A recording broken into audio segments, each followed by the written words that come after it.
estudo onde trata da queda de Babilônia. E a gente vai ver aqui relatos interessantes que tem tudo a ver também com o nosso comportamento, o nosso procedimento, o procedimento da nossa vida, ok? Ok, sexta lição. A lição anterior foi do palácio ao pasto, né? Que nós vimos o rei Nabucodonosor, que no auge, no ápice do seu orgulho, né? Ele então é levado de rei e todo poderoso a um animal, né? Eu estava lendo, acho que eu falei com vocês que isso parecia ser uma doença que existe, se chama licantropia, não foi? Então, só que essa doença é incurável, entendeu? A pessoa se acha certo animal e age como animal, vive como animal, enfim. De repente, alguns estudiosos dizem que foi isso que aconteceu com ele, mas o poder de Deus de botar e tirar. Mas não tem como, foi de uma hora para outra, de um dia para o outro aconteceu. Foi, mas Deus pode fazer isso. Não, então, por isso que eu não atribuo a. Não, assim, o que os historiadores dizem é que é uma relação. Por exemplo, as 10 pragas que aconteceram no Egito, todos eles viram que Deus pôde e usou a natureza para isso. Ele usou a natureza. E aí White diz que Deus cumpre o seu castigo usando a natureza mesmo. Você lembra? Sodoma e Gomorra, o dilúvio, a água, betume, né? Que é o petróleo, incandescente, enfim. Vamos então dar início à nossa sexta lição. Graças ao nosso Deus nós estamos aqui e vamos até o fim, irmãos. Tá? A gente não terminou o Apocalipse, mas a gente vai terminar a Babilônia pelo poder de Deus. E aí, se for importante, os irmãos quiserem, a gente estuda Apocalipse também. Aí a gente faz uma ligação bem bacana. Você já observou que a maioria das coisas que compramos tem prazo de validade? Procuramos nas embalagens a data de fabricação e a data do produto em que o produto perderá a validade. Esse cuidado é para evitar ingestão de produtos impróprios para o consumo e que podem trazer prejuízo à saúde. A Bíblia nos ensina que na história das nações, os impérios têm data de validade e Deus determina o período de tempo que cada um exercerá. Daniel 2:21 diz que Ele, Deus, que muda o tempo, as estações, remove reis e estabelece reis. Na lição de hoje nós veremos o cumprimento parcial da profecia do capítulo 2 de Daniel, a estátua de metais, quando a grande Babilônia, cabeça de ouro, seria conquistada por um reino inferior, braços de prata. E aí vem a primeira pergunta, que diz assim, que o nosso irmão Marcelo vai ler para a gente, que está lá em Daniel 5, Marcelo, de 1 a 4. A primeira pergunta é a seguinte: quem era Belsazar e o que ele fez no banquete que ofereceu aos príncipes de Babilônia? Diz assim: o rei Belsazar deu um grande banquete a 1000 dos seus grandes e bebeu vinho na presença dos 1000. Enquanto Belsazar bebia e apreciava o vinho, mandou trazer os utensílios de ouro e de prata que Nabucodonosor, seu pai, tirara do templo que estava em Jerusalém, para que neles bebessem o rei e os seus grandes, e as suas mulheres e concubinas. Então trouxeram os utensílios de ouro que foram tirados do templo da casa de Deus, que estava em Jerusalém, e beberam neles o rei, seus grandes e suas mulheres e concubinas. Beberam o vinho e deram louvores aos deuses de ouro, de prata, de bronze, de ferro, de madeira e de pedra. Obrigado. Forte. Vocês podem ter... Vamos responder primeiro, depois a gente faz as considerações. Quem era Belsazar? Belsazar era neto de Nabucodonosor. Belsazar era neto de Nabucodonosor.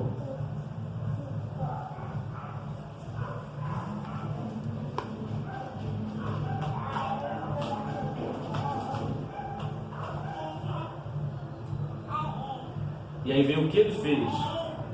Ele mandou trazer os utensílios de ouro. Ele mandou trazer, escreve pequenininho, os utensílios de ouro do templo de Deus e os usou em seu banquete.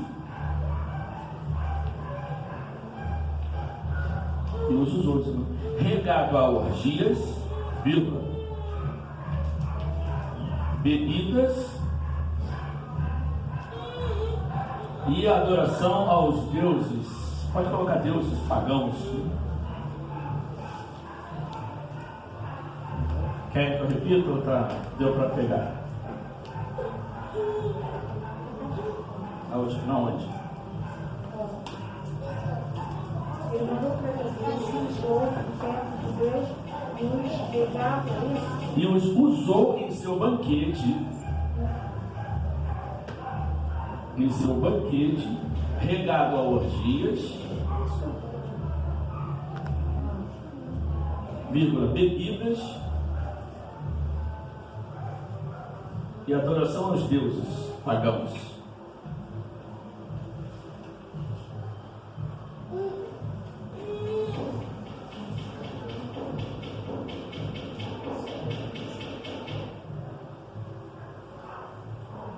Amém?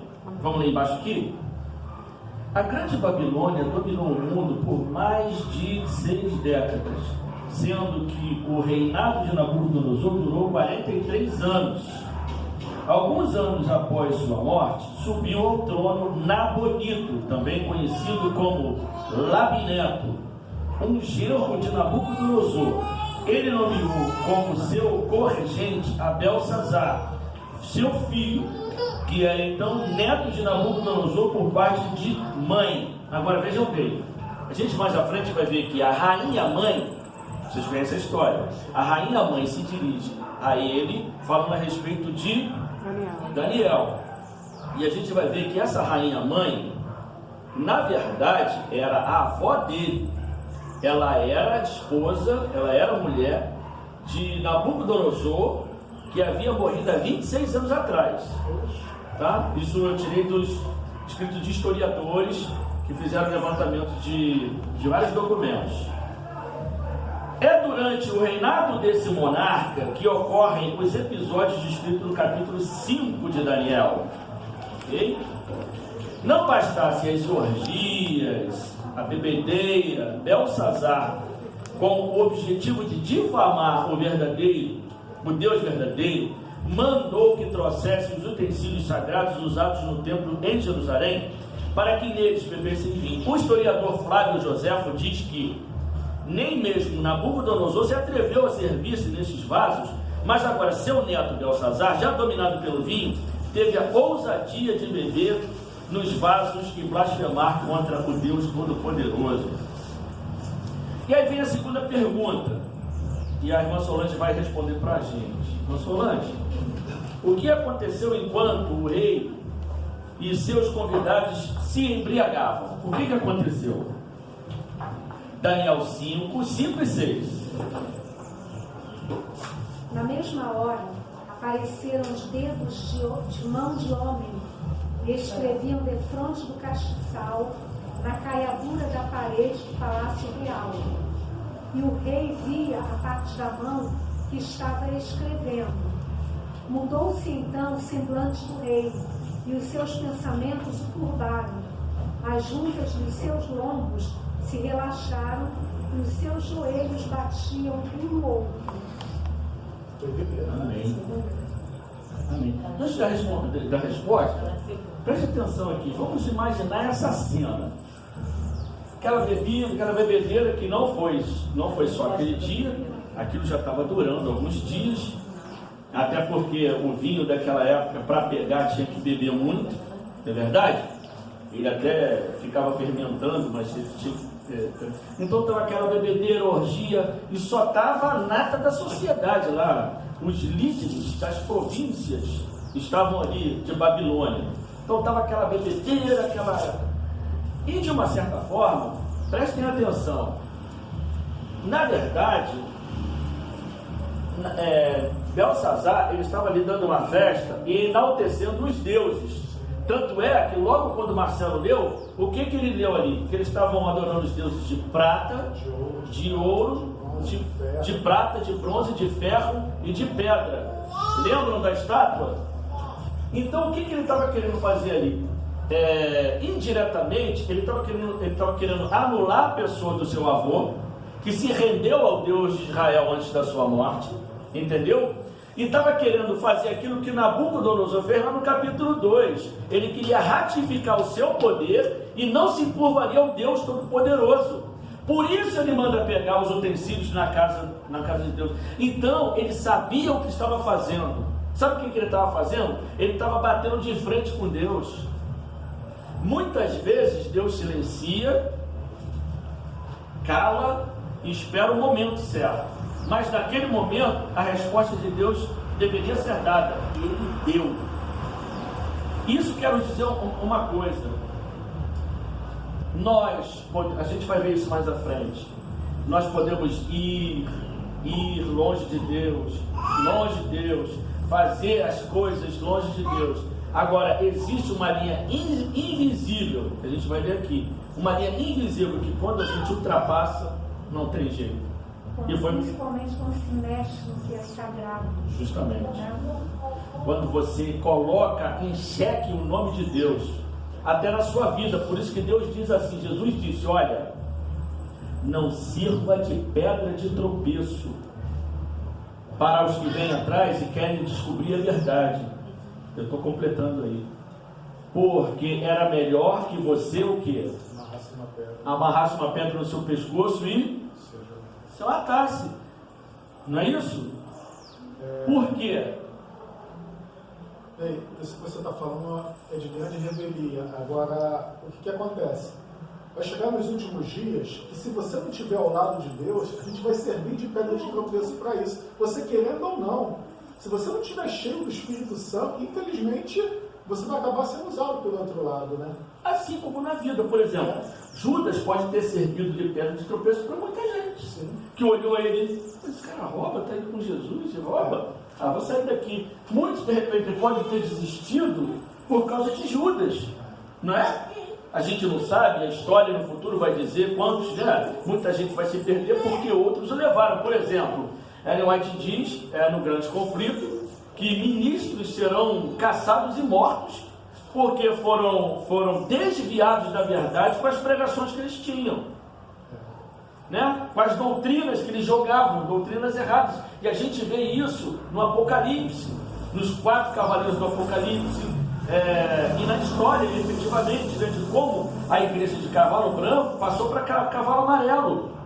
Ela era pura, foi perseguida, cavalo vermelho, de pura ela passou para impura, um cavalo preto, quando várias crendices, dogmas e vai por aí afora entraram na igreja, transformando essa igreja pura em impura, até o ponto de morrer, entendeu? Até o ponto de morrer, no cavalo amarelo, como a gente estuda, né? Esse cavalo amarelo que não é amarelo, né? É um cavalo... Cor da morte, né? Verde, né? Quando perde todo o ser humano, né? A gente vê em termos de cores, né? Peraí, o preto passa por amarelo, mas não, esse amarelo... É que na tradução, o tradutor não encontrou uma cor de relevância e colocou amarelo. Então vocês percebam que Belsazar, Marcelo, sabia o que estava fazendo. Entendeu? Ele só desrespeitou. E vejam bem, quando ele olha para a parede e começa a se assustar e a perna bate na outra, é porque ele percebeu que ele mexeu com quem não devia. Ele levou ao máximo a sua...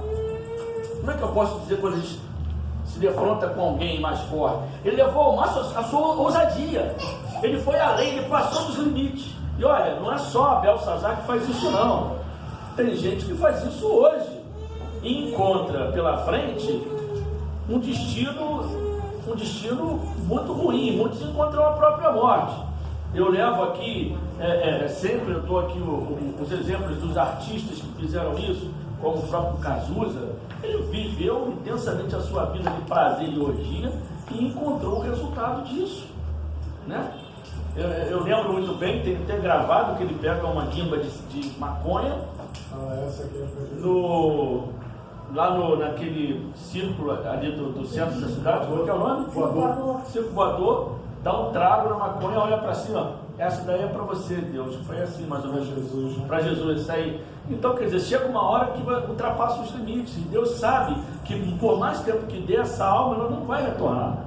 E depois colocou culpa em Deus porque ele estava morrendo. Eu já assisti até na internet várias pessoas que afrontaram a Deus dessa mesma forma como o Cazuza e tiveram essa resposta.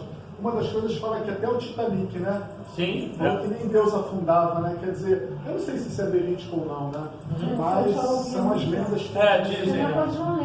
John Lennon e outros também, né? Isso daí está gravado, né? Enfim, não. Os Beatles também, né? Disseram que... Foi o que ela falou ali agora. Eles eram mais famosos que ele.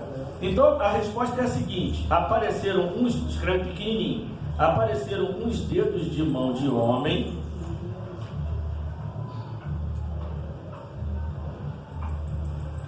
e escreviam na parede. Apareceram os dedos de mão de homem e escreviam na parede uma mensagem intrigante,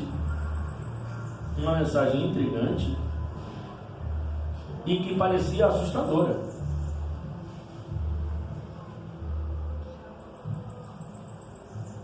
Uma mensagem intrigante que parecia assustadora.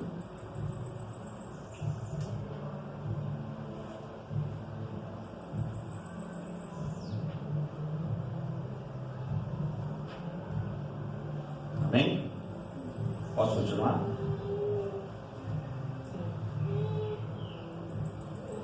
Vamos lá. No mesmo instante em que Belsazar e seus súditos bebiam nos utensílios sagrados do templo, Deus agiu para punir esse rei displicente e idólatra. Uma mão misteriosa apareceu no palácio e escreveu algumas palavras que encheram de temor a todos. Não sabendo o significado das mesmas, mais uma vez o rei mandou chamar os sábios da corte para que interpretassem aquela mensagem. Terceira pergunta: que atitude tomou o rei diante da escritura na parede? Daniel 5, de 7 a 9. Eu vou ler, tá? Posso ler? Apocalipse, Daniel 5, de 7 a 9. Diz assim: o rei ordenou em voz alta que introduzissem os encantadores, os caldeus e os feiticeiros. Falou o rei e disse aos sábios da Babilônia: qualquer que ler esta escritura e me declarar a sua interpretação será vestido de púrpura, trará uma cadeia de ouro ao pescoço e será o quê? O terceiro na hierarquia. Se é o terceiro é porque ele era o segundo. Existia o primeiro, que era o seu pai, Nabonido, que era um sacerdote e estava fazendo em Babilônia, desfazendo em Babilônia aquilo que Nabucodonosor fez, porque antes de morrer, Nabucodonosor acabou com toda a idolatria. Ele fez igual a Ezequias, foi acabando com tudo aquilo. E por quê? Ele passou a crer no Deus verdadeiro. Ele sabia que não existia outro Deus. Os deuses que ele acreditou desde a criança, desde a meninice, quando ele voltou ao seu estado normal, ele deixou de ser, tem aquele problema que ele teve, voltou ao seu estado normal. Então ele viu: olha, eu tive 3 chances. A primeira foi quando Deus me deu a visão da estátua. Eu teimosamente fiz o quê? Fui lá e fiz uma estátua toda de ouro, mostrando que meu reino seria eterno e não seria igual ao de Deus. E mais, fiz todo mundo se ajoelhar. Um bando de covardes se ajoelhou, mas 3 não se ajoelharam. E aí o que aconteceu? Mandei jogar eles na fornalha. Quando eu olhei para dentro da fornalha, para eu ter a certeza do que eu tinha, será que eu estava vendo miragem? Olha, eu joguei em 3, tem 4? Então ali Deus me mostrou o poder que ele tem, né? Passado-se algum tempo, novamente estava eu lá, orgulhoso, olhando todo aquele meu império, batia no peito e falava: não fui eu que fiz tudo isso. E olha que Daniel, quando ele teve o sonho da árvore, lembra o sonho da árvore que crescia no mundo, os animais, homens, mulheres que ficavam debaixo dele, que mostrava ali que o reino dele era um reino poderoso e ele mandava no mundo. Então, quando ele bate no peito e fala assim, foi tudo isso que eu fiz, foi, só que à custa do sangue de muitos escravos, inclusive judeus, que morreram ali construindo os jardins suspensos da Babilônia. Tanto é que Daniel fala para ele, rei, usa de misericórdia, rei, usa de misericórdia com os pobres, porque ele não tinha misericórdia nenhuma, entendeu? Então esse rei orgulhoso, ele depois entende que existe só um Deus, o Deus criador dos céus e da terra, o Deus poderoso, o Deus magnânimo. Quem pode com ele? Quem pode com ele? Quem pode com ele? E ele é muito longânimo, porque no estalar de Deus ele acabava com tudo, mas ele foi dando chance. Então Nabucodonosor, ele se rende ao Deus verdadeiro, segue esse Deus verdadeiro e acaba com a idolatria. O genro dele, que era Nabonido, que era sacerdote de deuses pagãos, começa a levantar. E de uma certa forma, ou de uma forma muito grande, ele passa isso para o seu filho. Porque o seu filho não aprende com seu avô, mas aprende com seu pai. Por isso que ele é idólatra, por isso que ele estava ali fazendo uma festa em adoração aos deuses, né? E também falando das conquistas que Babilônia teve, e uma delas foi invadir Jerusalém, fazer Jerusalém de escravo, trazer Jerusalém para a Babilônia e ainda tirar os utensílios da casa do Senhor. Ninguém bate de frente com Deus que não tem uma resposta. A gente precisa estar realmente todos os dias ali com Deus, abrindo nosso coração, falando das nossas fraquezas, dos nossos desejos, que às vezes pode ser desejos que acabam com a nossa vida, não é verdade? A Bíblia mesmo diz, há caminhos, né? Há caminhos que parecem caminhos bons, mas no final é o quê? Caminho de morte. Traz assim, caminho de morte. Então a gente tem que saber, antes de fazer qualquer coisa, volta-se para Deus, pergunta a Deus, devo fazer, não devo fazer? Deus responde. Deus não vai ficar calado. Se você permite que Deus faça-se presente na sua vida, e você o coloca como todo soberano da sua vida, ele não pode se furtar a responder uma pergunta que você faz, porque você está fazendo uma pergunta para ele, porque ele disse, vinde a mim, né? E todos que vierem a mim sairão sem resposta. Mas ele fala isso? Não, de forma alguma. Então nós temos tudo, como diz na linguagem popular, nós temos a faca e o queijo na mão para sermos vitoriosos. Amém. Queijo vegetariano já tem, sabia? Ok? Então nós vimos aqui o panorama. Ele sabia o que estava fazendo, nosso irmão. Ele sabia. Ele estava fazendo tudo engendrado, tudo pensado. Ele não estava fazendo aquilo por acaso. Por isso ele afrontou a Deus. Se Deus soubesse que ele não estava fazendo por ignorância, o que diz a Bíblia? Que Deus não conta o tempo de ignorância. Mas ele não era ignorante quanto esse fato. Tanto é que ao invés de olhar a história do seu avô, ele preferiu olhar para o seu pai, que o influenciou. E de uma certa forma, quem levou o filho à morte foi o pai. Ei, uma coisa que eu te falo, esses milagres que Deus realizou em Babilônia, isso não deve ter se espalhado pelo mundo inteiro? Lógico. Até eu então sei. O filho dele ia conhecer ou não ia conhecer? Poxa, já pensou? O rei manda jogar 3 na fornalha e sai intacto. Pô, imagine se isso daqui não ia rodar o mundo. Se acontecesse aqui nos dias de hoje. Sem dúvida. Poxa. E você vai ver na frente que ele sabia sim. A gente vai ler aqui que ele sabia sim. Então vamos para... Então a resposta é a seguinte. Eu já li já? Então é a resposta da terceira, né? Então, que atitude tomou o rei diante da escritura na parede? Pediu que os sábios da Babilônia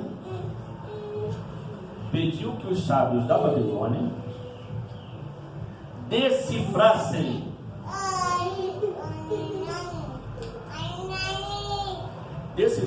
o enigma da escritura na parede.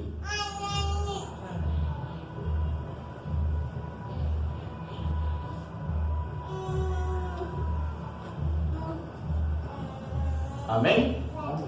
Diz assim, lá embaixo, olha. Assim como ocorreu no capítulo 2 e 4 do livro de Daniel, os sábios da Babilônia foram novamente convocados para tentar desvendar os mistérios de Deus. Porém, sem nenhum sucesso. Como diria Cristo, séculos depois: graças te dou, ó Pai, porque ocultaste estas coisas aos sábios e instruídos, e as revelaste aos pequeninos. Amém? Olha, irmãos, nós somos os pequeninos, sabia? Sabia que nós somos os pequeninos?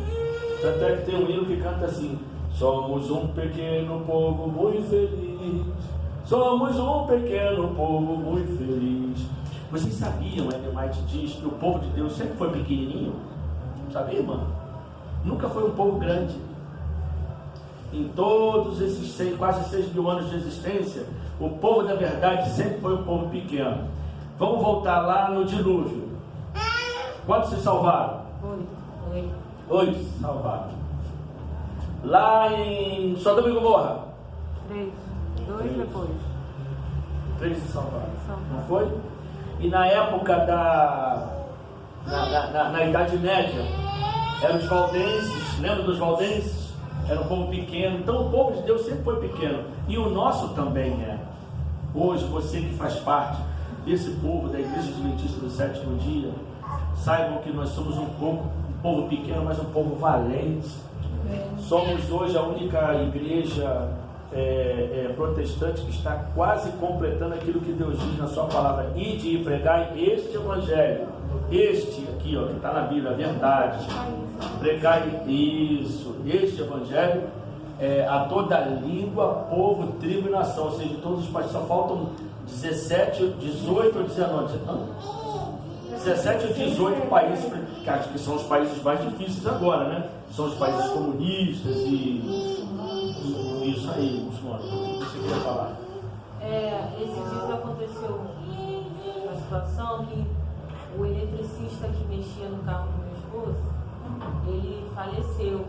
Mas aí um dia antes dele falecer, ele postou uma mensagem no Facebook dele, falando que uma pessoa chegou para ele e falou de Jesus, e falou que falava com Jesus, conversava com Jesus, Jesus respondia a ele. E ele tirou deboche disso, ficou, tirando sarro de que o homem falou. Isso é impossível, né? Inclusive até xingou os palavrões lá. Ele escreveu isso no seu... O rapaz xingou os palavrões lá e no dia seguinte infartou, morreu.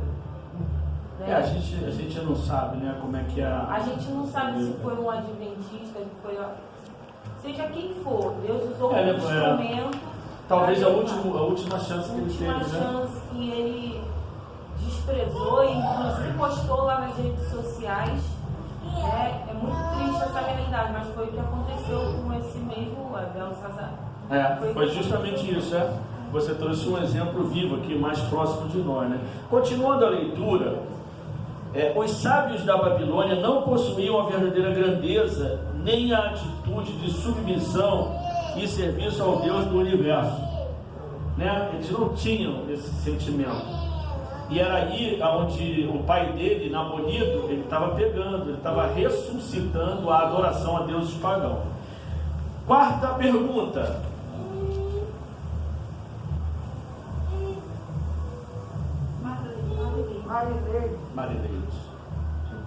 Marileide, lembra a gente Daniel 5, de 10 a 12? A pergunta é a seguinte: que conselho a rainha mãe deu ao rei? Que conselho a rainha mãe deu ao rei? A rainha mãe, por causa do que havia acontecido ao rei e aos seus grandes, entrou na casa do banquete e disse: ó rei, vive eternamente. Não te turbem os teus pensamentos, nem se mude o teu semblante. Há no reino um homem que tem o espírito dos deuses santos. Nos dias de teu pai, se achou nele luz e inteligência e sabedoria, como a sabedoria dos deuses.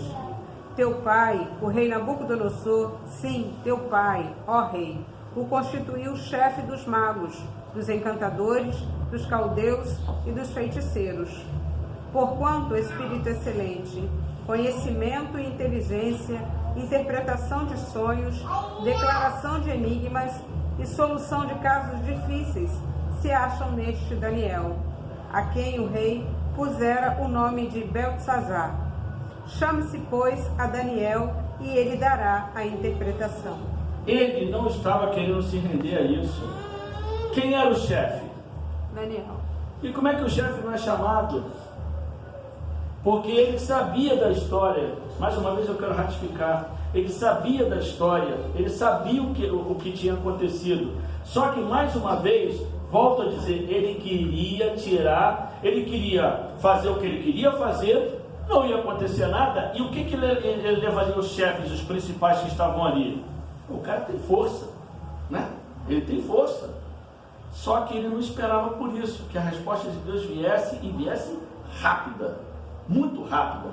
Então, ele conhecia Daniel, ele conhecia da história de Daniel. Tanto é que no próximo versículo que nós lemos, vocês vão ver ali a maldade dele, tá? Então vamos responder.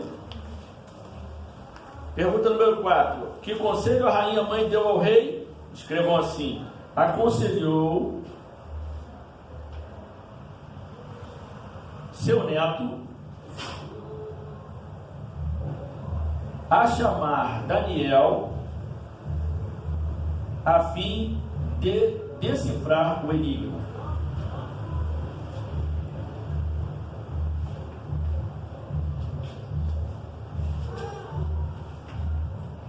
Quem escreve isso que eu vou ler agora para vocês é James B. Pritchard. O que eu vou ler para vocês nas páginas 306, 560 e 561. Está em inglês aqui, não vai adiantar que eu vou quebrar a língua, vocês também não vão entender. Mas ele é o escritor, ele diz assim: entra então na sala do palácio, onde estava acontecendo aquela orgia, entra então a rainha. Na cultura do Antigo Oriente Médio, o acesso à corte do rei era privilégio de poucos. Lembram da Esther? Lembram de Esther? Ninguém ousava entrar na corte sem um convite oficial, nem mesmo a esposa do rei. A gente pode ver isso em Esther 4, 11 e 16. Nesse caso específico, a rainha não poderia ser a esposa do rei, que não teria conhecimento profundo sobre a época de Nabucodonosor, nem poderia ter sido sua mãe, a mãe de Belsazar, esposa de Nabonido, pois ela morava na distante Temã, muito distante. Quanto à mãe de Nabonido, ela havia morrido no 9º ano do seu reinado, do reinado de Nabonido, no ano 547 a.C. Na realidade, ele continua, a rainha não poderia ser outra senão a própria esposa de Nabucodonosor, identificada por Heródoto, um escritor, como a famosa Nitocris, ou seja, ela era a avó de Belsazar. Como representante de seu falecido marido, continuou o escritor, a rainha mãe recebia todo o respeito devido, até desfrutava de acesso à corte real.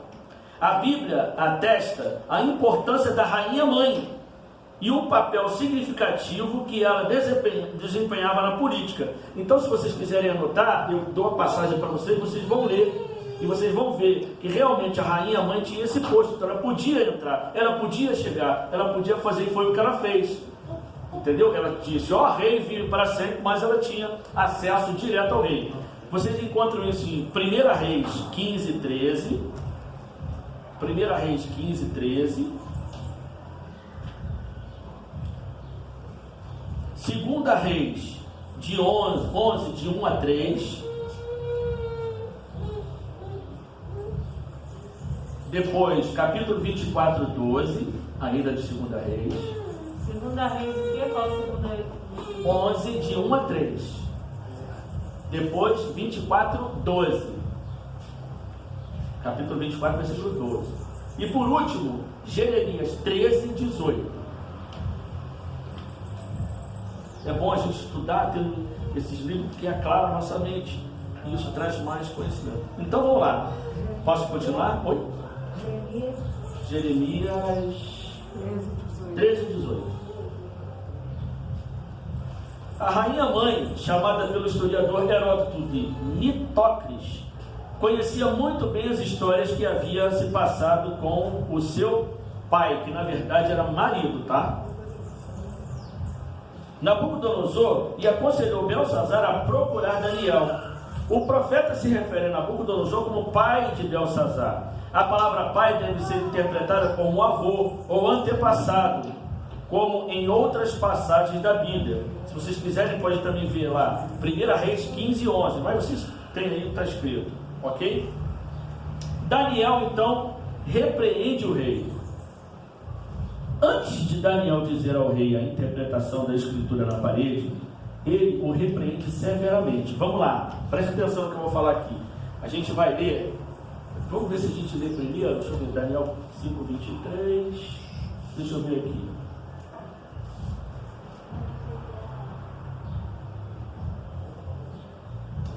Vamos ler do versículo.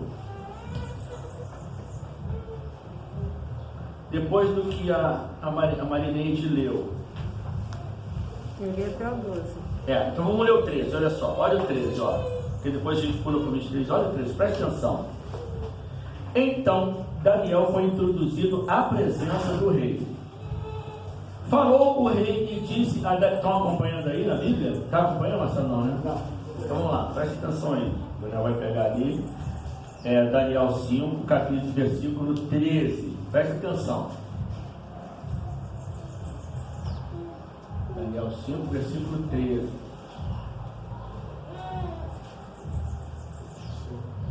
Posso? Pode. Diz assim, olha. Então Daniel foi introduzido à presença do rei. Falou o rei e disse a Daniel: És tu aquele Daniel dos cativos de Judá, que o rei meu pai trouxe de Judá? Vamos parar aqui, vamos prestar atenção. Qual era o nome de Daniel? Belsazar. E ele não queria, ele não chamou Daniel pelo nome babilônico, ele chamou Daniel pelo nome hebraico, porque ele não queria nenhum tipo de intimidade com isso, porque ele se opôs mesmo. Então ele estava sendo presunçoso ali também. És tu aquele Daniel? Ele sabia da história. É como se eu falasse assim, eu já sabia da tua história. Falou: ô Marcelo, foi você que naquele dia lá em Bento Ribeiro, do outro lado? Eu estou te perguntando, eu sei que é. É por isso que Cristo disse para Pilatos, quando Pilatos disse para ele: tu és o Filho de Deus? O que Cristo disse? Tu dizes, ou seja, você sabe que eu sou, você só não quer aceitar. Você sabe, você tem essa convicção dentro de você. Então foi o que aconteceu com ele. Ele tinha convicção, sabia o que estava fazendo. Tanto é que ele não quis associar o seu nome ao nome de Daniel, que na verdade ele tinha o nome de Belsazar, que era igual ao nome dele. Entenderam? Continuando aqui na leitura. Tenho ouvido dizer a teu respeito que o Espírito dos deuses está em ti, e que em ti se acham luz, inteligência, excelente sabedoria.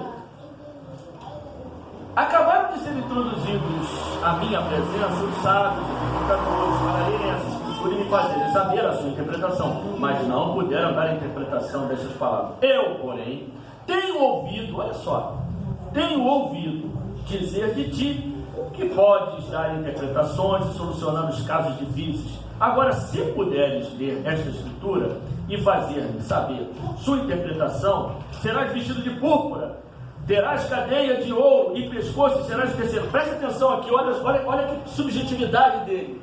Ele sabia de Daniel, ele sabia do poder de Daniel, ele sabia que ele podia fazer, mas por que ele não fez?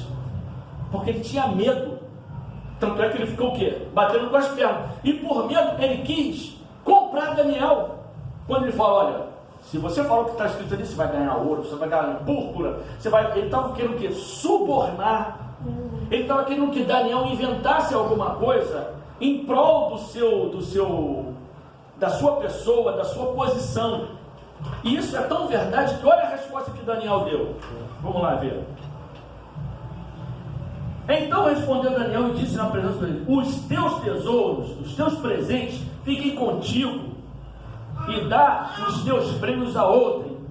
Todavia lerei ao rei a escritura e lhe farei saber a interpretação. O que ele quis dizer? Não vem me comprar. Ele ficou irado ali.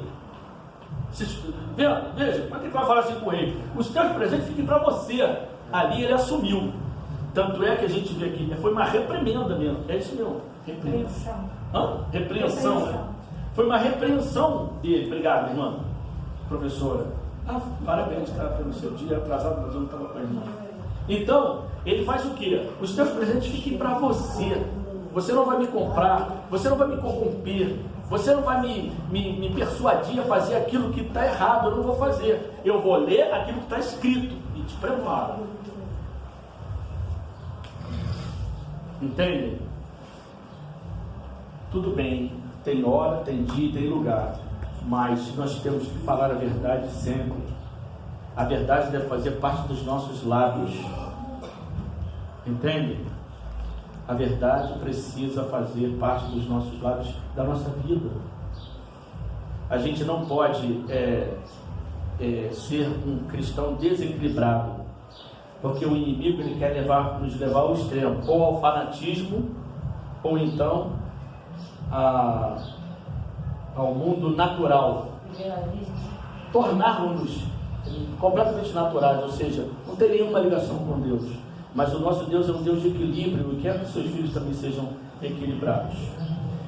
Eu vou hoje acelerar um pouco, porque eu percebo que vocês estão um pouco cansadinhos, né? Vocês passaram aqui um dia e, querendo ou não, acaba ficando um pouco realmente sonolento e cansado de querer ir embora. Não vou fazer mais nenhum comentário do que eu iria fazer dos próximos. Você pode deixar para depois. Não. Só do meu dedo. Tá, não tem problema. Tá. Então, eu estou trazendo isso para que a gente possa ter uma visão global das coisas e aplicar na nossa vida.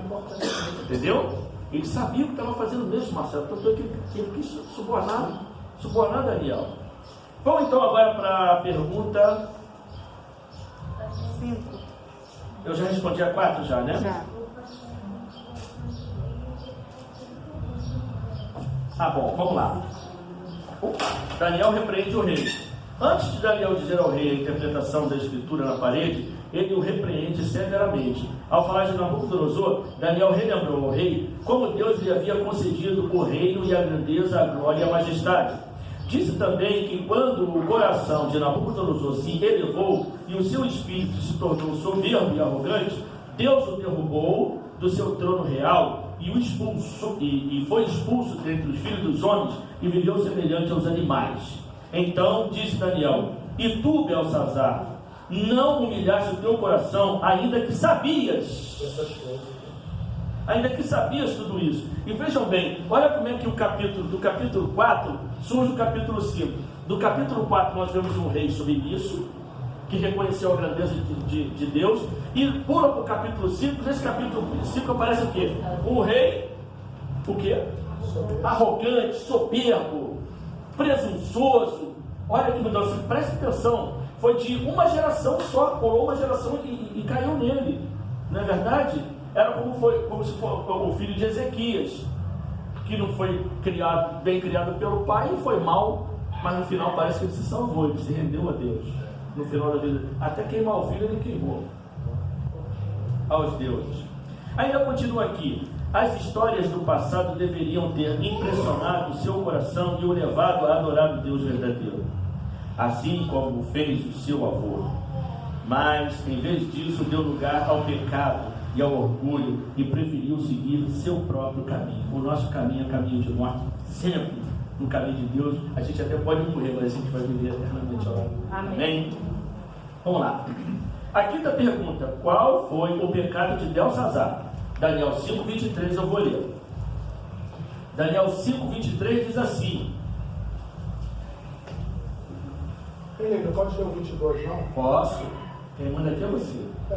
Tu, Belsazar, que és seu filho, não humilhaste o teu coração, ainda que sabias tudo isso. Olha só, hein? Esse saber tudo isso fala que o tempo que Nabucodonosor passou lá com os animais, né? Esses 7 anos que Deus ele fez. Então ele sabia de tudo, como você havia falado. Ele era garoto. E se era garoto, ele não conheceu, porque há 26 anos atrás ele tinha morrido. Então ele era jovem. Ele devia, já agora com a idade. Ele tem quantos anos agora? Ele está com uns 30 anos. 37 anos, se eu não me engano. Então ele sabia. 23, 14 anos. Ele sabia do que tinha acontecido. Só a Bíblia aqui diz que dos que gostam sabia disso tudo, né? Oi? Aqui está dizendo que ele sabia de tudo. Aqui, ó. Daniel acompanhava a vida dele, sabia que ele sabia. Ainda que sabia tudo isso, no final do 22. Justamente, ele estava fazendo tudo sabendo mesmo. Lá no 23 diz assim: e te levantaste contra o Senhor do céu, pois foram trazidos os utensílios da casa dele perante ti, e tu e os teus grandes, e as tuas mulheres, e as tuas concubinas, bebestes vinho neles. Além disso, deste louvores aos deuses de prata, de ouro, de bronze, de ferro, de madeira e de pedra. Vejam que a prata, Daniel coloca primeiro do que o ouro. Lembra da estátua? Quem via primeiro, o ouro ou a prata? Ou seja, colocando o reino dele acima, né? Aliás, Daniel já estava prevendo o que iria acontecer. A prata submeteria, né? Não plantaria o ouro. Até isso a gente tem que prestar atenção. Prata, ouro, bronze, de ferro, de madeira, de pedra, que não veem, não ouvem, nem sabem, mas Deus, em cuja mão está a tua vida e todos os teus caminhos, a Ele não glorificaste. O que Daniel disse ali? Olha, quem te criou foi Deus, e quem te permite o fôlego de vida é Deus. Você fala para todos esses deuses que não veem, não ouvem, não falam. Agora, o Deus vivo e verdadeiro, você faz o quê? Você despreza, e além de desprezar, o que faz mais? Quer falar? Quando Nabucodonosor foi construir aquela estátua, falou logo assim: não, eu quero que meu reino seja eterno. Aê! Parabéns, parabéns, é isso mesmo que ele falou.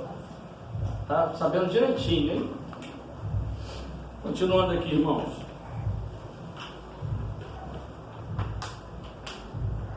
A resposta é a seguinte: profanou os utensílios sagrados do templo de Deus. Profanou os utensílios sagrados do templo de Deus. Profanou os utensílios sagrados do templo de Deus. Mesmo conhecendo sua história e a história de seu avô. Mesmo conhecendo sua história e a história de seu avô.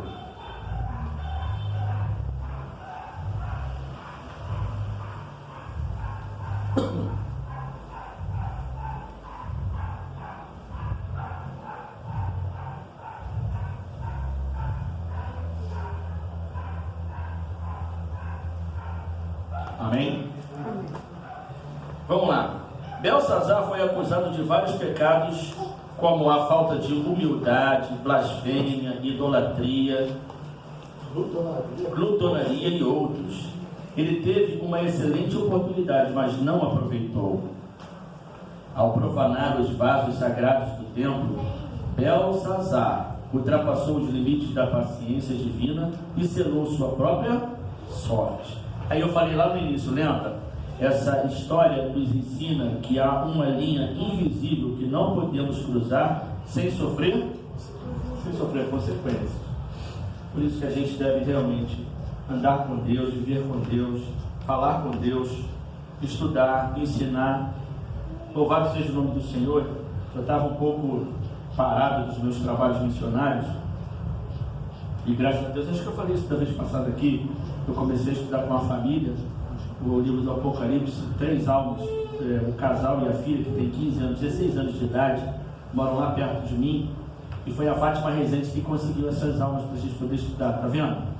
Um garimpa, o outro vem, pega, planta, de repente não vai ser comigo, mas a semente vai ficar, e lá na frente o outro vai regar e o outro vai colher. Mas uma coisa é certa, o trabalho não pode parar, o trabalho tem que continuar. Amém?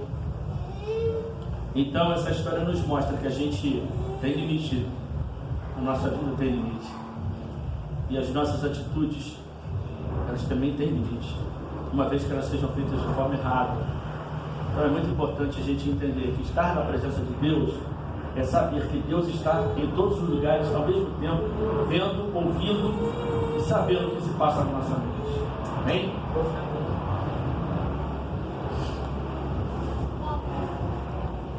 Obrigado, meu filho.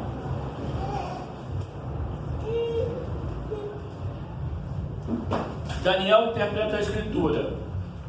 O que significava a escritura na parede de Daniel 5, de 24 a 28? Eu vou ler também, para a gente poder ganhar tempo. 24 a 28. Posso começar? Vou ler rápido, tá?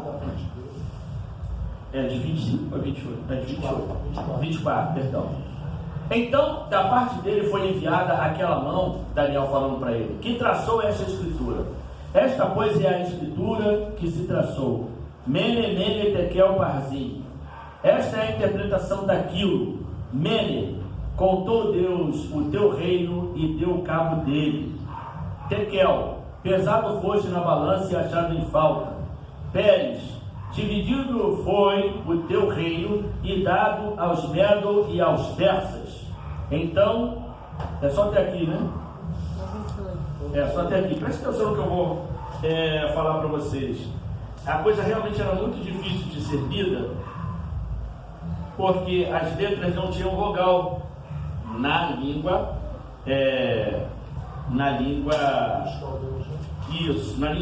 hebraica. Não tinha, ali não foi apresentado.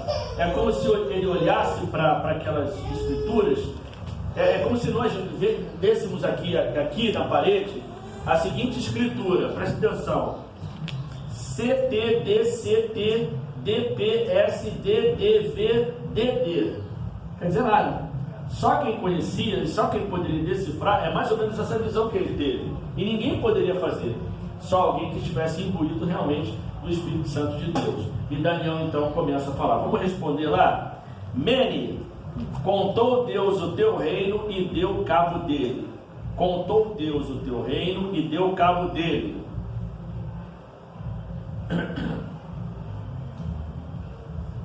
Contou Deus o teu reino e deu cabo dele. Tekel, pesado foste na balança e achado em falta. Isso é mole, né?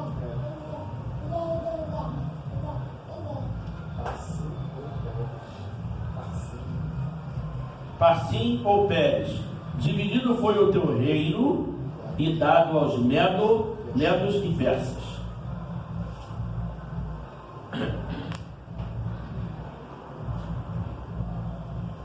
Dividido foi o teu reino e dado aos medos e persas. Amém?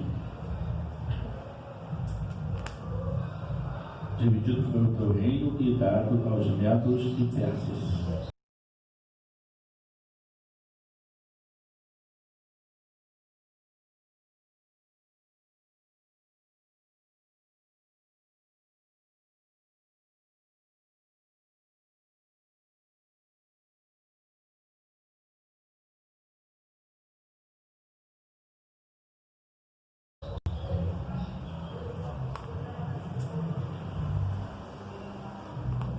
Posso continuar?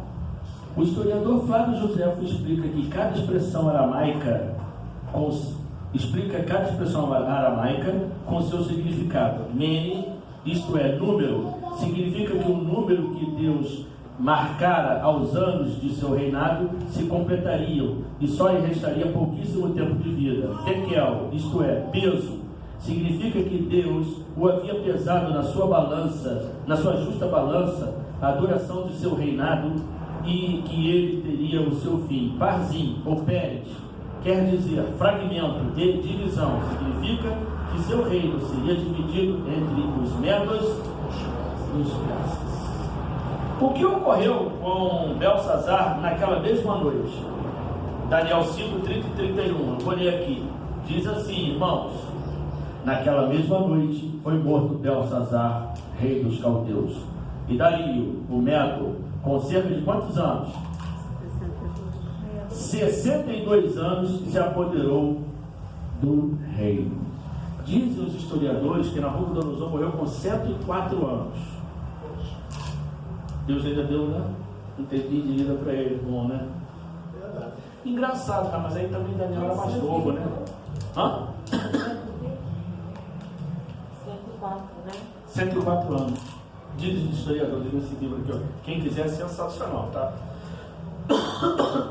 Ele abre a nossa mente, ele traz uma visão. Foi ele que me fez realmente entender e descobrir que Daniel foi castrado. Se tornou eunuco. A gente passa o olho por cima e não vê. Se a gente voltar lá em Jeremias e Ezequiel, a gente vai ver que realmente já estava profetizado que isso iria, Isaías também, que isso iria acontecer. Muito interessante. Tu não fala que ele teve Segredos de Daniel. Oi? Não fala que ele teve mulher nem filhos, né? Não, justamente. 30 e 31. Vamos lá responder. O que ocorreu com Belsazar naquela mesma noite? Foi morto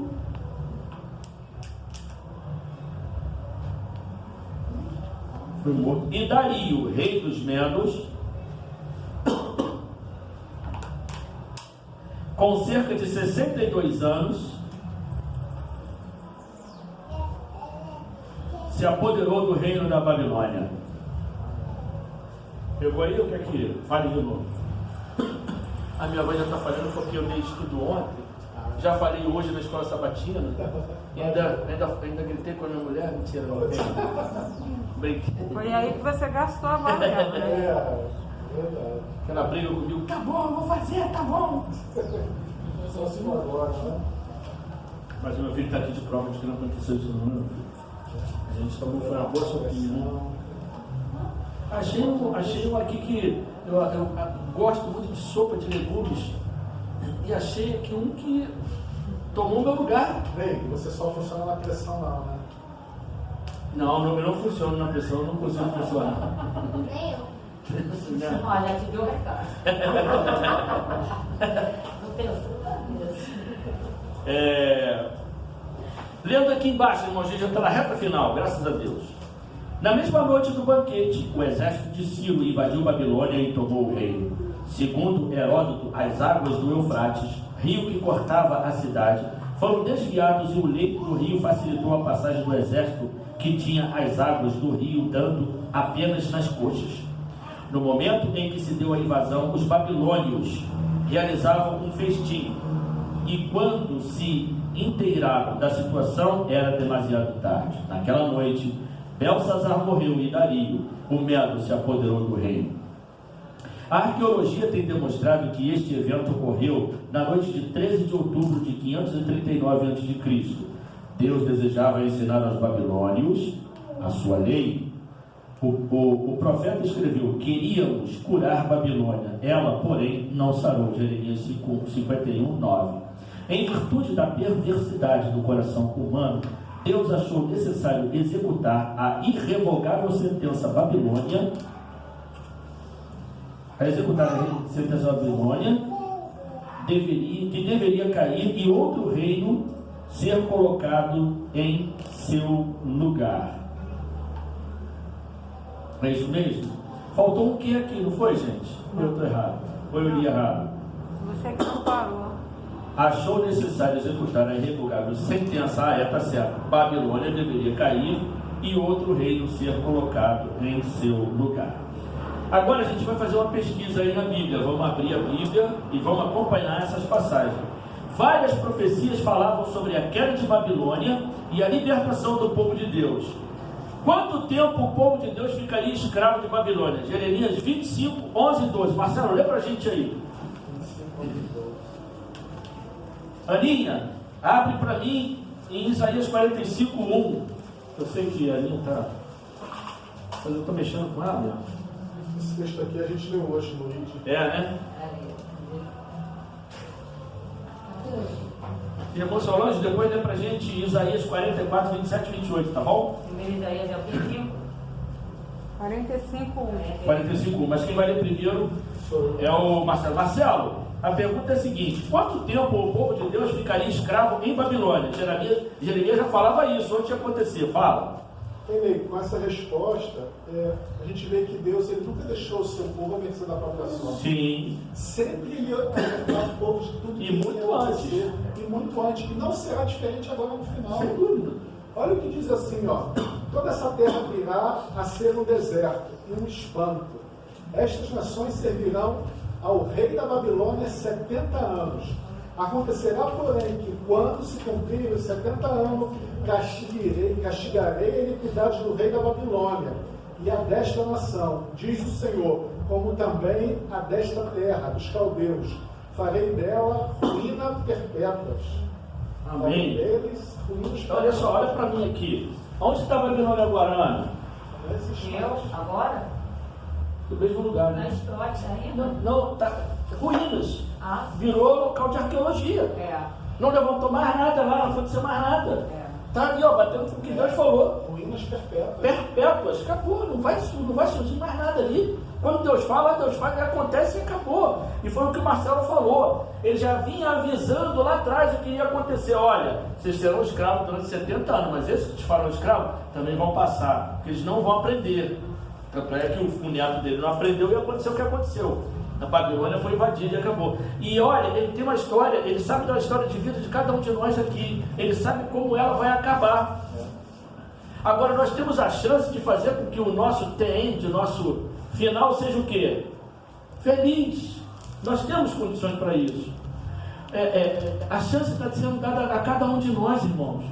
Por isso que estudar a Bíblia, Deus em primeiro lugar na nossa vida, orar, dar estudo bíblico. Se não sabe dar estudo bíblico, vai entregar folheto na rua, pega livro, faz o trabalho missionário durante a semana, participa do grupo de oração, ou então pega esses vídeos que o pastor Ailton a gente recebe, manda. Estava mandando para mim, até parei, né, Aninha?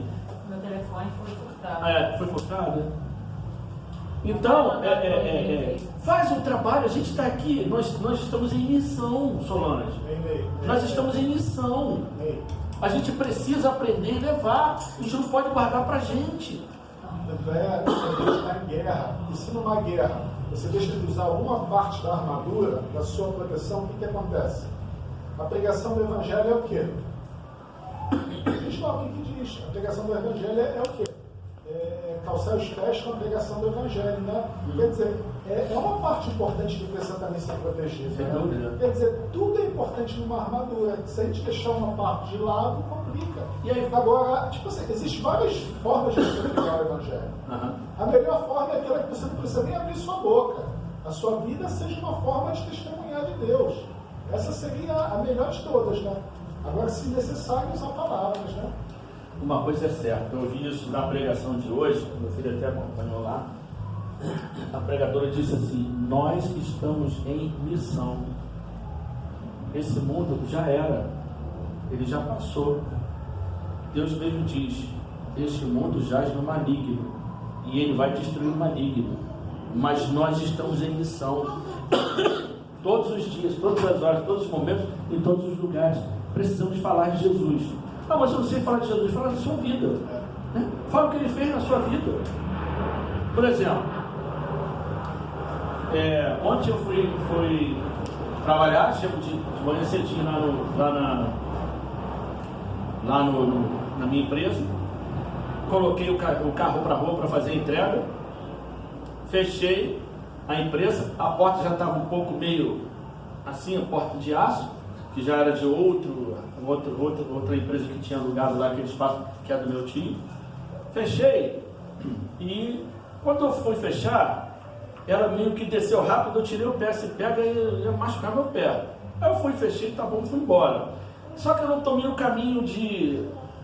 Eu voltei para Tijuca, naquele dia, eu não costumo fazer isso, mas naquele dia eu marquei uma apresentação e fui na Tijuca. Quando eu estava na Tijuca, já tinha acabado, eu estava para retornar para Vila Valqueire. Aí um cliente me ligou pedindo produtos que estava lá na empresa. Aí eu falei: vou ou não vou? Eu falei: tá cedo ainda? Eu falei: tá bom, olha, porque ele estava precisando. Eu falei: olha, eu não vou levar nota fiscal, porque depois eu levo, que até eu ir lá em Vila Valqueire, para depois voltar em Olaria, não vou fazer isso. Quando eu cheguei lá na empresa, ainda na parte da manhã, já estava chegando por volta de meio-dia, que eu fui abrir a empresa, não consegui. Eu fazia força, não consegui. Ele chegava a subir, mas descia depois de novo. Eu falei: meu Deus. Aí eu já pensei na segunda-feira, porque segunda-feira de madrugada eu tenho que abrir para poder colocar o pedido para a rua. Eu já pensei na segunda-feira, falei, meu Deus, o que vai acontecer? Aí depois foi caindo a ficha. Você viu por que eu deixei você voltar aqui na empresa hoje? Para você ver que estava quebrado, você já providenciar o conserto. Você está pensando que você não vai conseguir abrir. Então você vai conseguir abrir. Depois eu pensando tudo isso, né? Porque eu procurei no botequim próximo, se alguém conseguia mexer. Só dobrar a esquina já tinha alguém muito conhecido ali, um tal de Macarrão, que conhece a empresa que eu estou hoje e já fez serviço nessa porta. E ele junto comigo levantou a porta, eu entrei, peguei o material, né, o pedido do rapaz, mas tive que colocar um ferro para segurar, porque senão a porta ia ficar preso lá dentro. Mas na segunda-feira eu já sei o que vou fazer, Ana. Eu vou estar junto com o meu irmão Marco, que trabalha comigo, nós vamos levantar a porta, vamos tirar os pedidos que nós temos que tirar, e aí quando for 8h30, que é o dia do comércio, vai ter feriado, né? Isso. Ele vai, o rapaz vem para poder consertar a porta. Olha como é que Deus age, Solange. Esses pequeninos detalhes. Aí eu te pergunto, por que eu vou ficar ansioso? Eu não sei o que vai acontecer amanhã. Mas uma coisa é certa, o que Deus registrou no ontem, no passado, serve para mim de quê? De um alerta, de um chamamento à atenção, não é isso?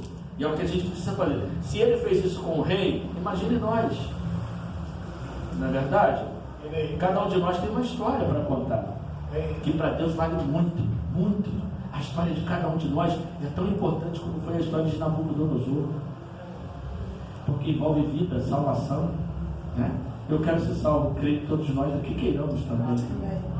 O ser humano, acho que por causa do pecado, ele tem um grave defeito. Ele acha que nunca vai acontecer com ele. É verdade. Ele faz as mesmas coisas, mas acha que ele está imune àquilo ali. A gente viu isso várias vezes em relação à AIDS, né? Uhum. A gente vê também em relação até essa pandemia mesmo, né? Em vários lugares aí, centenas de pessoas aglomeradas, sem máscara, sem nada, bebendo, tocando um lá no outro e conversando muito próximo. Tipo assim, acha que nunca vai acontecer. Né? É verdade, é verdade. A gente acha isso mesmo. Não, vamos fazer, mas chegou uma hora que no final vai tudo dar certo. A gente vai se salvar, não sei como, mas vai, seguindo o nosso caminho, a nossa trajetória. Mas é aí que se engana, né? Uma forma da gente querer se iludir a nós mesmos, né? Sim, sem dúvida. Eu lembro que teve uma psicóloga que passou aqui, que ela falou uma coisa muito interessante, que a gente deveria se fazer todo ano uma autoavaliação. Botar mesmo a gente para refletir, como está sendo o Marcelo, como foi, você cresceu, você regrediu. O orgulho não deixa a gente olhar para a gente, né? A gente olha para os outros. Ana, vem para mim aí. Quem seria o libertador do povo de Israel? Isaías 45:1.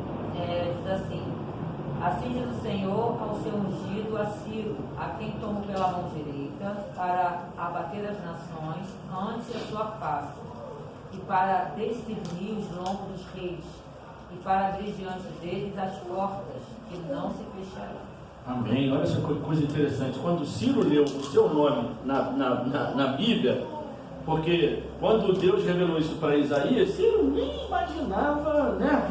Quando ele viu, ele acreditou, ele falou, Deus é poderoso, como é que deve ser, né? Pegar o teu nome lá, Ana, aí ó, você já é falado há 300 anos atrás. Que é isso? Deus sabe. Para Deus não existe tempo, não é isso? Deus é temporal. Vamos lá, e a última é a nossa irmã Solange. Solange, que estratégia militar Ciro usaria para derrotar a Babilônia? Isaías 44, 27 e 28. Se deixa de Isaías, sabe quanto tempo antes de acontecer? Foi escrito? Olha, Isaías viveu algo em torno de 800 anos antes de Cristo. Diz que isso aconteceu no ano 550 e pouco, né? É só a gente fazer, porque quase 300 anos mesmo antes. Que digo à profundeza, seca-te e eu secarei os teus rios. Que digo de Ciro, é meu pastor, e cumprirá tudo que me apraz, dizendo também a Jerusalém, tu serás edificada, e ao templo tu serás fundada. Amém. Então, o que seria? Secaria os rios, né? Eufrates. Isso aí, ele desviou lá atrás, chegou na base da coxa, eles foram entrando de baixo, por quê? os muros para poder entrar em Babilônia era tão largo que passava 2 carroças, né? Passavam 2 carros tranquilamente, como se fosse uma rua de mão dupla larga. Isso era a espessura. Como é que vai furar um muro desse? Né? A estratégia foi muito bem engendrada. Eles entraram por baixo do rio, quando acordou, o rei já era. Justamente. Vamos lá, os profetas de Deus haviam advertido sobre como Babilônia cairia ou como cairia a Babilônia. Ao estrondo da tomada de Babilônia estremeceu a terra, e o grito se ouviu entre as nações. Imagina como é que foi a gritaria lá, né? Todo mundo tranquilão, achando que nada poderia acontecer com eles, né? Agora vamos fazer um paralelo com o Apocalipse. Olha que coisa interessante. O livro do Apocalipse também fala de uma grande Babilônia que simboliza a confusão religiosa dos últimos dias. Olha, só de religião tem mais de 300 mil. O vinho com o qual Babilônia embriaga os habitantes da terra são suas falsas doutrinas. Gente, isso vai levar tanta gente para a morte eterna, de acreditar que a cruz foi pregada na cruz, que a lei foi pregada na cruz e não precisa mais cumprir, de que se você se ajoelhar na frente de santos, você vai obter aquilo que você quer. Eu estava esperando que a pessoa, tipo assim, até eu fiz esse estudo e estou orando para ela aceitar. Teve uma parte que eu estava falando do sábado, ela falou, mas Jesus Cristo trabalhou no sábado. Aí eu falei, se Jesus Cristo tivesse trabalhado no sábado, nem ele poderia ser o teu Salvador. Ele seria um pecador como nós, gente, porque a lei dizia o quê? Aí ela começou a entender, poxa, se ele havia trabalhado no sábado, ele seria um transgressor da lei. Justamente. Se ele seria um transgressor da lei, como ele poderia te justificar diante de Deus? Justamente. Então, o que Cristo veio fazer veio te ensinar a forma exata de como guardar a lei. Sim. Aí eu falei que é lícito fazer bem nos dias de sábado. Aí eu citei assim para ela, olha só, no dia de sábado, cai aquele toró que várias coisas aqui nesse bairro enche. Tu vai ficar vendo a tua casa enchendo de água e você de braço cruzado porque é sábado. Não é sábado, eu não posso fazer nada, e a água está subindo, não está subindo. É a mesma coisa que Jesus Cristo usou um exemplo do boi. Se ele cai no buraco, porque é sábado que vai deixar o teu filho não morrer. Então a gente começa a trazer luz à mente, agora só o Espírito Santo para fazer a pessoa dar crédito quando a gente fala, né? Amém.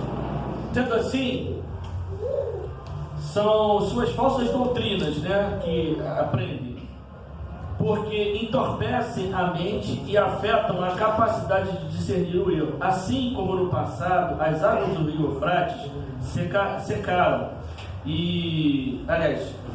né? Quem está falando foi tudo. E esta Babilônia mística também vai cair. Então o caminho estará preparado para os reis que vêm do Oriente, Cristo e seus anjos. Ciro é um tipo de Cristo, e a libertação dos judeus da Babilônia antiga é uma representação da libertação final do povo de Deus, quando finalmente for estabelecido o eterno reino de Cristo. Qual é o último apelo de Deus à humanidade? Apocalipse 18:4, pode escrever direto aí, se vocês quiserem. Saiam de Babilônia. Saiam de Babilônia.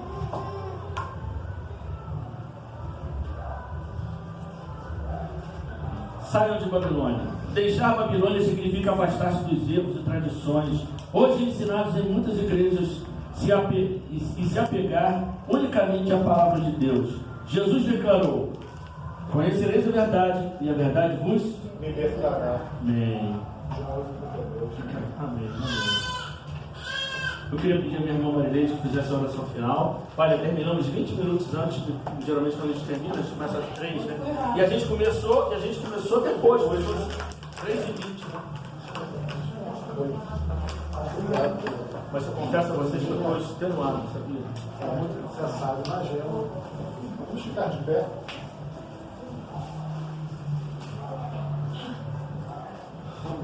Senhor nosso Deus, nós te agradecemos por estarmos aqui.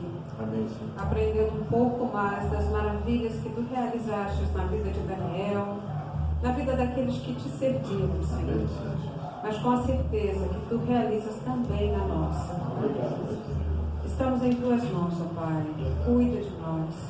Não permita, Pai, que nós nos desviemos nem para a direita nem para a esquerda. Que nós sigamos o teu caminho. Que nós tenhamos, Senhor, em nosso coração gravada a tua lei. Que ela seja para nós, Senhor, sinal para que nós possamos seguir os teus caminhos. Amém. Fica conosco, guarda o nosso restante de sábado. Amém. Conduz em segurança o Ney para a sua casa. Amém. E todos os aqui que estão presentes, ó Pai.